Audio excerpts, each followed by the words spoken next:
Hello, you wonderful people, and welcome to another episode of Super-Fanta-Fi. This being a show where I talk about TV shows of the supernatural, fantasy, and/or science fictional genre. For today's episode, I'm going to talk about the latest episode of Charmed.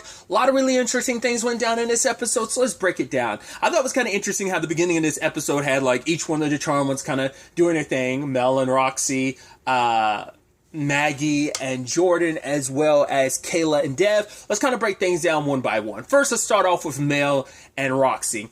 That was interesting, kind of. I'd actually completely forgot about that stipulation that Roxy kind of has, where she basically has almost like that Davy Jones thing in the Pirates of the Caribbean movies, where it's like once every 10 years you can come like ashore, but only for like one day or something like that. She has a limited amount of time she can be out and about, because like the moment she's in the coffin and stuff like that, I'm like, oh, how very, like, I was like, no, she's not a vampire. I forgot what species a mystical creature she is, but I was like, oh, I'd completely forgotten about the fact that she had brought that up about she's only up for a limited amount of time, and then she has to go back basically in a sleep state for about 7 years.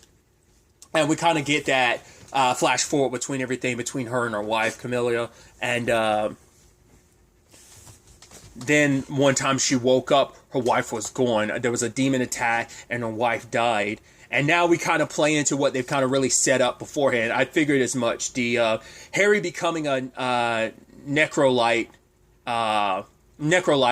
was because, yes, he wanted to see Macy, but that's also because that was the extra motivation Roxy pushed in his direction so that she could get what she needed from it. She needed him to become powerful enough that he could bring someone over. So Roxy wanted to see her wife again, which complicates things because her and Mel just had like a one-night stand, and Mel was kind of like, oh, that was nice, but it's like, I was like, wow, because we know they were catching feelings for each other and stuff, that was heavily hinted at. I was actually surprised when she woke up next to Mel. I was like, yo! But sadly, Mel's just kind of treating it like, oh, I guess it's not anything special, because they've both been in post-relationship complications and stuff. But I thought that was interesting. Roxy's like, right, you're not my mom, you're not my dad, nor are you Mel's white lighter anymore, so she doesn't need your protection. But Harry's like, she is my friend, and I will always have her back, because she's basically like, don't hurt my friend. Like, you need to draw perfectly clear lines about your intentions of what you want. It's like, yeah, what are your intentions with my friend? My former charge. One of my former charges of what Roxy wanted, and just, I don't think she meant for it to happen, but when you've been alone for so long and living as long as she has, and now living without her soulmate, without her wife, of course, you needed the company, and you and Mel are in your complicated post-relationship situations. But Harry touches something connected to Camilla that's got her blood on it, but when he goes there, a banshee's there, which is interesting. Like, have they interacted with banshees over the course of this series? Because running into the banshee made me think about, because that was a prominent storyline in the original series, because if I remember correctly, they crossed paths with the banshee, and Phoebe ended up becoming a banshee for a little while. That's what immediately came to my mind. But some mysterious woman grabbed Harry and pulled him out and takes him to this place known as, like, Infinite Home Video. And I guess the way she was making it seem like it's literally a record or recording of, like, all history on these, like, VHS tapes. So it's like the blockbuster of the entire existence of life, I guess. So she knows who Harry is. Apparently she's a white lighter, which is like, wait, how are you a white lighter? How did you survive not being murdered like every other white lighter? It doesn't really explain that, and how she got to be where she is, but it's like, yeah, that seems suspicious as hell. Like, what the hell is that about? So I know that actress looks so familiar. I have to look into it. I feel like I've seen her and stuff. She's an actress where I think I've seen her and stuff, but I don't think I'm familiar with her name. But regardless, Harry was kind of busy, like, dealing with all this Roxy stuff, because it turns out, like, right, that the blood on that was to a banshee. It was never going to lead to Roxy's wife. It was like a setup, and I was like, wait, did Roxy set you up? Well, why would she do that? Turns out the person who did was Duncan, because we ended up finding out, based on the Roxy situation, that Camilla was kind of in a tough spot. the person, like, she was stuck running this place on her own, having to wait every 7 years for Roxy to get, like, that's a lot for any relationship that is going to take its toll on her. The loneliness, and then the attack on the bar was like the last straw. It was just like, it was too much for her to handle on her own. So at first I was like, did she kill herself? It's like, no, she just left and never came back. Once again, she's a muse, but so I don't, because I was under the impression like she grew old and died. I didn't know, like, oh, because we know Kayla and Maggie went back in time and helped her, but that was a different attack. But with those circumstances when they went back in time a couple episodes back, that was a different circumstance from the one that where she quote unquote died, the attack she quote unquote dies from. But that is kind of messed up. I get it; it's a tough situation, but the fact is you couldn't, like, I think it's a thing where I feel bad for both of them. It's a crappy situation all around. Camilla, you feel bad because it's like, right, this is you leaving behind someone you love, but it's too much for you to handle. But also for Roxy, it's like she left without saying anything. You were under the impression she died. Now that was more so Duncan, because Duncan didn't want to tell her the truth, because this place, the Blue Camilla, is a home, a sanctuary for so many people who have nowhere else to go, himself included. Like, he's grown up here. Like, they took him in at a very young age, and he was scared that if Roxy found out the truth, like, this place is something that she started with her wife, and it's like, if, like, knowing that your wife abandoned you and left you, like, while you were asleep, and you never heard from her, like, of course, her heartbreak, he was worried that it's like, right, this place that has ties and memories to her would be something where it's like, I can't ever, I can't keep it around anymore, and Duncan would have nowhere to go. So you kind of feel bad for him. I do like the resolution to it where Roxy's like, right, I hear everything that goes on here, so I'm not going to send Duncan away because he's all I have too. So obviously Harry knows what she's going through, the pain of losing someone. It's a different situation because they had a commonality of like, right, Macy died, Camilla died. It's like, yeah, but it's like Macy died, Camilla left and just never came back. Once again, I was under the impression she aged like a normal human being, so I don't know if she's like older. I don't know if maybe they express how long it's been. I don't know. Because Camilla didn't change too much over those years, even though we kept jumping like 7 years. So I think she probably ages very slowly. Like, she might not be like everlasting like Harry and Roxy are, but it might be a situation of she might have a different lifespan than the humans, because she isn't a regular human, she's a muse, so she might have the lifespan of like, she could be like, oh, she could live to be like 500 or something like that, because like, once again, they didn't really add any gray to her hair, so it wasn't really showing that she was aging, like, even though we were jumping, like, at the very least we saw 21 years of jumping or something like that, at the very least, and she didn't look any older. So she's just kind of out there living her life. But, jumping ahead too, because Roxy and Mel kind of do their thing, it makes you go, it might be a situation where Camilla might come back into the picture, which would be heartbreaking on so many levels. And it's like, right, after all this time, once again, maybe they said earlier on in this season, but I don't remember them expressing like how long it's been since Camilla's been gone. But we'll see how things kind of progress on that front. At the very least, you're like, you want things to kind of work out between Roxy and Mel. I mean, it's a complicated thing because, like, well, Mel's got to, when it comes, obviously, like, everything between her and Ruby when it came relationship-wise, but also the struggles of being a charmed one, isn't always conducive with relationships. We kind of get into that this episode, but that's obviously a main theme that was heavily recurring over the course of the original series as well. And then you add in the whole thing of like, right, she's only got a couple more days, and she was even saying that to Harry of like, yeah, like, I'm gonna have to go back to sleep for like 7 years. It's not that conducive for a relationship, but it's like, right, we're kind of we've got complicated circumstances, so being in a relationship with each other, like, for Roxy's like, being in a relationship with me is complicated. Mel's like, people say the same thing about me. So then you had the whole Jordan and Maggie situation where it's like, cool, the random, like it's like, right, we're going to be adults about this, we're going to have like a clean break, we're going to handle it like adults, and then it's just the whole like, okay, and then you get caught up in the moment. So you have that, then you have Dev and Kayla, which they're kind of enjoying their romance, the relationship of it all, which Dev is like, whoa, I was like, oh, with what they set up with Dev and Kayla previously, where he was like, oh, you're more likely to hurt me than I hurt you, which is interesting. I don't know if that's supposed to be ironic now, or whether it technically was true to some extent. We'll kind of get into that as we kind of progress through the episode, but kind of focusing on, kind of steering away, but focusing on the more main plot of things. The unseen have found their way into the witch's compound. That a person, it seems like, that helped them was, I'm assuming she's a leprechaun, because she's like, oh, Brother Frank, they did nothing to help him. It's like, they did everything to help them. It's just they couldn't do anything against what the Tallyman had set up. It's like, they weren't, how were they supposed to know? Once again, I get people's grievances, but also it's like, that's kind of jacked up, because it's like, yes, they're the more powerful beings, and maybe you feel like you were unseen and unheard, but it's still kind of unfair to put that all on the Charmed Ones, in my opinion, because it's like, yo, they're only 3 people. There's only so much they can do when there's a large magical world. I get it. You feel like a lot of times it's like, yeah, they only look out for witches. It's like, oh, you're only looking out for your own kind and not the rest of the magical world. But it's still so much to kind of put solely on them. They're only one group of people. It's not like the elders are around anymore to kind of help out with that. They've been flying blind on their own for a couple years now. They lost their own sisters, so they've been in a bit of a tailspin. So it is kind of jacked up to put this all on them. But once again, I get it. I want to have sympathy, which I do, for all the magical creatures feeling the way they do, but I just think it is unjust that the Charmed Ones get all the heat that they do. I kind of felt the same way in the original series too.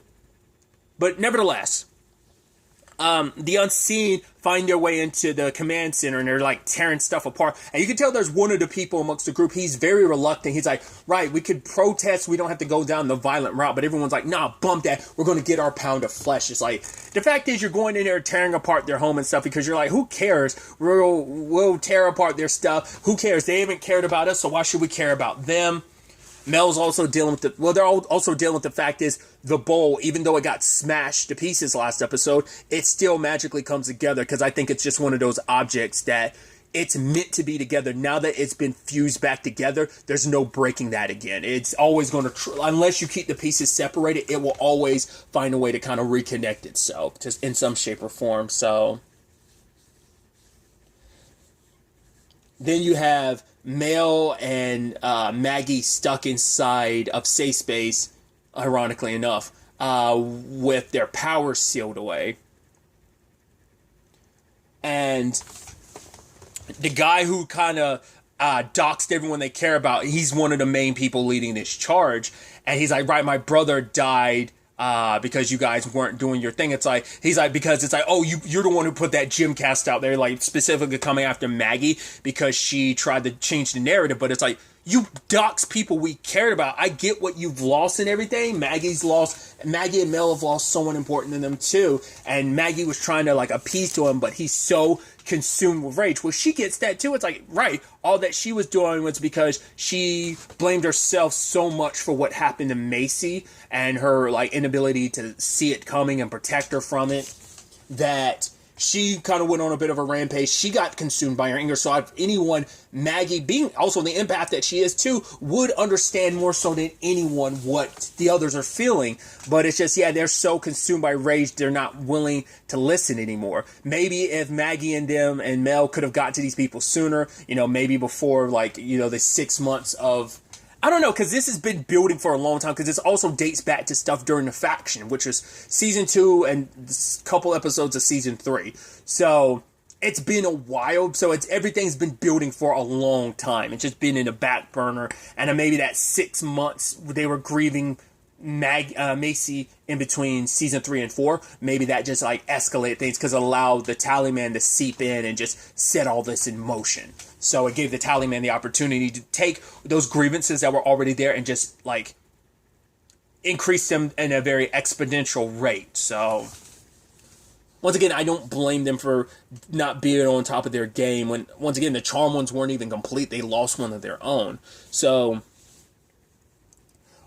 when it's all said and done, though, Sunny despite her and Mel having their conversation last episode, Sunny's just so far down the rabbit hole that she believes that there's no other way around this. It's like, right, we've got to see this through. We can't stop. So, even the guy that was like, right, maybe we could talk this out and end the raid, Sunny slits his throat. It's like, right. The fact is, you're going so far as killing one of your allies. You're supposed to be in this together, but it's like, right, if you're not with this, if you're not down for the cause, no, there's no second. Like, even to some extent, Sonny was being reached last episode, but it's like, no, that's not the case this episode. Dev doing what he can to help out by knocking out the person who's blocking Mel and Maggie's powers. And I even love that, Sonny's like, oh, like, look at you. You're not part of them. You're part of us. You're one of us, the unseen. So just take this, go to the Blue Camilla, and, like, get out of this. Like, run away. Like, this isn't your fight. But for him, it's like, no, it is his fight. Don't get it. Like, he's found someone and something worth fighting for. He believes in Kayla and the Charmed Ones, so he's like, he's going to fight for that. And he dies in the process, which I'm like, really? Come on, my guys. They just started, they're just in a good space. And that's where I was saying, like, maybe that's where the irony lies. That in the line of, like, oh, maybe you'll hurt me more than I hurt you, is what he was saying to Kayla last episode. Well, Kayla kind of changed him, and in the process got him, not saying this, but that's how Sonny wanted to spin it. Like, oh, you got him killed. Yeah, here you are convincing another person to stand by your side and getting him killed. Sonny trying to make it seem, it's like, you didn't have to kill him, but you chose to, because you're like, sacrifices need to be made for the greater good of this cause. But it's like, yeah, I get the feeling like Kayla could end up interpreting that, like, if I never gotten serious with Dev, none of this would be happening. He wouldn't have died. He wouldn't have sacrificed himself fighting our battle. He got drawn into this. So that's why I'm like, the irony's kind of there. I'm not saying Kayla's responsible in any shape or form, but I'm saying, like, from a certain perspective, you could, like, you'd be wrong in making this point of view, but it could still be made. But, like, Dev ended up hurting her more because he ended up dying. So it's just, I think both, it felt very foreshadowing in that regard, especially because, once again, you make plans, God laughs. And it's like, right, they were going to go to some music thing that he was going to do, like, was it Iceland or something? And now all that back and forth of Jayla, and Lev, that whole thing. And it's just like, oh, that's just so heartbreaking, dude. That sucks. But then we saw Kayla deal with Sonny. You're kind of like, you're almost like, yeah, because I thought Sonny could be talked to, but she couldn't be talked down. So she was down to her last lives, and Kayla thought about it. And using Dev's blood, she manifested the marks. Now, my understanding of how that works, I thought that was pretty badass. I was like, yeah, which is kind of messed up. You kind of feel bad for Sonny, but I actually thought that was kind of interesting for Sonny to kind of die like that, because you'd almost thought she'd be the last one standing, because I'd want her to be alive just to see things come to fruition, because the lost one isn't going to be the salvation that her and the unseen thinks it's going to be. In fact, it's going to be their undoing. It's going to be the undoing of everything. I think that's where that's going to go. And I want them to feel that pain of, like, right, your anger is justified. Like Mel's saying, like, right, we will try to be better about it. It's like, right, we will try and take action. Just give us the opportunity. It's like, right, we haven't been the best, leaders of this group, but we'll try to do things differently. We will do things differently. But once again, everyone was so consumed by the rage, they didn't want to listen. But circling back, I think how that works is the marks on Sonny's arm her forearm, are literal manifestations of her lives. So that's why she didn't even want Mel to touch them, because I guess, like, if you were to somehow just cut, like if she were to get cut there on one of her lives, it would represent her, because they are physical those marks aren't just metaphysical tallies. They are physical tallies that if anything happens to any of those tally marks, she dies. So Kayla manifesting those, like, and knocking out those marks, every time she's doing it, she's taking out one of her lives. It's like, holy crap. And then finally kills her. There's also the thing too of, like, she has 9 lives. The question is, does she have, like, 9 lives and technically she has 10 lives because the 0 life kind of counts? Like a very Crash Bandicoot thing, like, oh, you have 3 lives and you have 2 and then you have 1 and then you have 0, but technically that counts as your 4th life. But you have no more lives after that. You're living. So that's what I was wondering, whether that was going to count as, like, okay, the moment you go through all 4 lives she has left, and then you go to, like, okay, like, is she technically going to be alive? I thought maybe Kayla would leave her with, like, oh, this is your last life. But it's like, you weren't, especially after she killed Deb, there's no way you're going to let her walk away, especially because she was coming to kill you in the process. So that happens. Mel, Jordan, and Maggie dealt with the others. One of the main people who kind of jump-started this by getting the Black Pearl, which is kind of sad because apparently it sounds like it was kind of stolen off a dead witch or a witch that was in the process of dying or whatever. But I thought it was interesting when she was trying to electrocute Maggie. She's like, "Oh, you have any last words?" It's like, "Yeah, you shouldn't have done that." And then like Maggie retaliates using her power, and cause it wasn't just like "Oh man, I'm borrowing," like I copied your powers. Like, no, I kind of took them.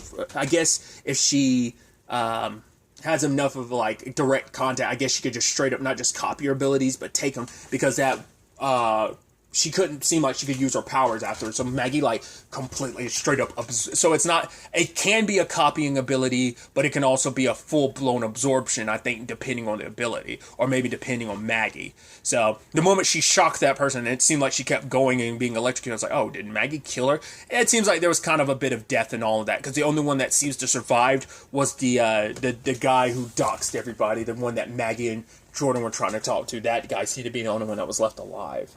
So he got out, and he didn't get away scot-free. He got away with the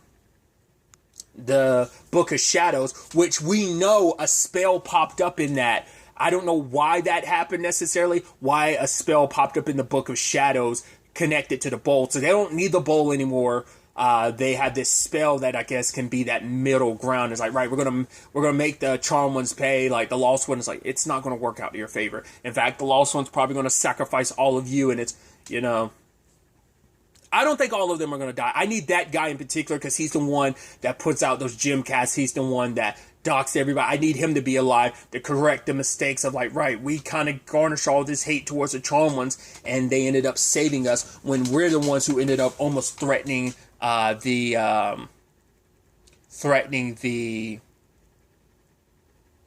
magical world, trying to resurrect the lost one. We'll see how that plays out, but dealing in the aftermath of all of this, obviously, once again, Mel going to Roxy because of everything that's going on, but also because she was worried about Roxy. Maggie not wanting to be alone after all of this, so her and Jordan, we'll see where things are going to go from there, especially after Jordan's like revelation last episode about how he feels about the whole Maggie thing. And then also Kayla, she got that teapot from Dev, and upon it's steaming, he has like a recorded song in it, and that broke Kayla in the end, because she said like this is the first time she's been happy in such a long time she's ever been in, like probably like such a committed open relationship. Didn't even have an opportunity to introduce her BFF Bryn to him, or him to her. Like didn't even have that opportunity, at least on screen. So it sucks that things were so short-lived. I feel like I'd say like the original series probably the closest would be like, well, because Phoebe has some short-lived relationships, but it was never like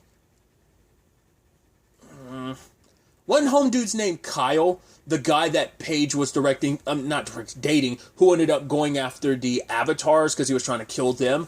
He ended up becoming a white lighter later on. I want to say his name was Kyle. I think that might have been one of the shortest relationships, but what I'm also thinking of is Andy, because like Andy and Prue, like I think that might be the closest comparison. I guess like, I mean, obviously the Nico and Mel situation, or even, I mean, granted, Nico didn't die, but I guess like the Galvin and Macy thing might have been another comparison to that. Regardless, it's just because I think it took a while before, like, it was, I mean, well, I don't remember, but I think it was a while before Andy died in the show. I still feel like it was like first or second season, maybe. He wasn't in the show for multiple, at least not that I remember. I'm blurry on like early Charmed when it comes to the original series. But regardless, it just seemed like, man, they just had such little time together, and that's just what sucks. So it's definitely going to be interesting to see where we go from here. We're winding down, only 3 episodes left, so it's definitely going to be interesting to see where this all ends up taking us.